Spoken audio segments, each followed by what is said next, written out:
oublier la colonisation de Mars. Vraiment. La plus grande aventure, la plus risquée, c'est de passer de l'enfance à l'âge adulte sans tout faire imploser. C'est un peu la thèse qu'on a posée dans notre article, oui. Et c'est surtout la promesse d'un jeu de société qui est juste fascinant, Coming of Age. Et c'est une promesse qu'il tient, mais alors magnifiquement. On a vraiment voulu analyser dans notre papier comment le jeu réussit ce tour de force. C'est-à-dire? Comment il prend une décennie de chaos total, l'adolescence, quoi, et il la distille en une mécanique de jeu expert, qui est à la fois exigeante, stratégique et étonnamment émouvante. Alors commençons par ce qui pour moi est le cœur du jeu. Je parle de ces dés évolutifs. C'est plus qu'un simple gadget, n'est-ce pas? Ah, mais c'est tellement plus que ça. C'est l'idée centrale, en fait. On commence la partie en tant qu'enfant avec un tout petit dé à 4 faces. Voilà. Les choix sont hyper simples, sécurisants. La maison, l'école, le parc. Exactement. Et puis, en grandissant, on acquiert un dé à 8 faces et après un dé à 10. Et là, le monde s'ouvre, les possibilités se démultiplient.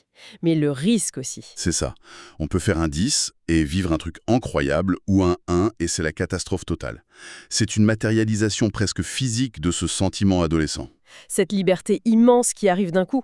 Oui, et avec elle, la peur de tout gâcher. Absolument. C'est l'équation parfaite de l'adolescence. Plus de potentiel, mais aussi plus de variance, plus d'incertitude. On perd complètement les repères de l'enfance. Le jeu nous fait ressentir ce vertige.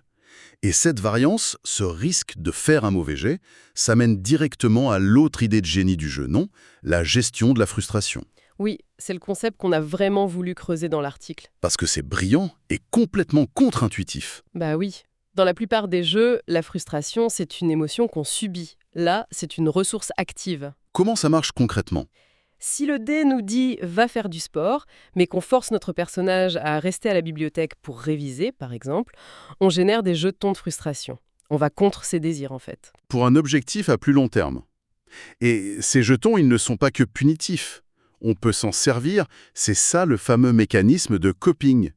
C'est ça, c'est une phase du tour où l'on peut dépenser ces jetons pour les transformer en expérience, donc en points de victoire. Ce qui ne nous tue pas nous rend plus forts, mais en version jeu de plateau. Voilà. Le jeu nous dit que les sacrifices, les moments difficiles, tout ça, c'est le carburant de notre construction personnelle. C'est très fort. Et au-delà de ces mécaniques, il y a une histoire humaine qui donne une toute autre dimension au jeu. L'auteur, Danny Garcia, il n'avait pas du tout prévu de créer ça au départ. Non, pas du tout. Son projet initial, c'était d'adapter un jeu vidéo où on élève une créature, un monstre. Et puis, son fils est né. Et ça a tout changé. Ça a tout changé. Il a eu cette révélation. Pourquoi simuler l'élevage d'une créature fantastique quand l'aventure de voir un être humain se construire est tellement plus profonde et universelle? Et c'est ce qui donne ce poids à chaque décision dans le jeu. Et ce contexte, il est devenu encore plus poignant avec ce que l'auteur a annoncé récemment. Oui, le fait qu'il ait partagé être atteint de la maladie de Charcot, ça change complètement la lecture du jeu. Coming of Age devient plus qu'un jeu. C'est une sorte de testament. C'est ça. Une célébration de la vie, de la mémoire qu'on laisse, de ce qu'on transmet. C'est la preuve qu'un jeu qu'on qualifie d'expert peut avoir une âme immense. Du coup, pour conclure, notre verdict dans l'article est sans appel. 4,5 étoiles sur 5. C'est une réussite majeure. Mais attention, ce n'est pas pour tout le monde. Non, on a noté le risque de ce qu'on appelle l'analysis paralysis, ce moment où face à trop de possibilités, le cerveau gèle. Et les tours peuvent devenir très très longs. L'iconographie aussi, elle est très dense. Elle demande un investissement au début. Mais si on passe outre, Le jeu nous laisse avec une idée puissante qu'on explore en conclusion de notre analyse. La maturité, ce n'est pas d'obtenir toujours des bons résultats au dé. c'est de savoir quoi faire quand le résultat est mauvais. Exactement. C'est développer des stratégies pour gérer les échecs. C'est le triomphe de l'adaptation sur la chance. Ce qui est une leçon de vie assez fascinante en fait.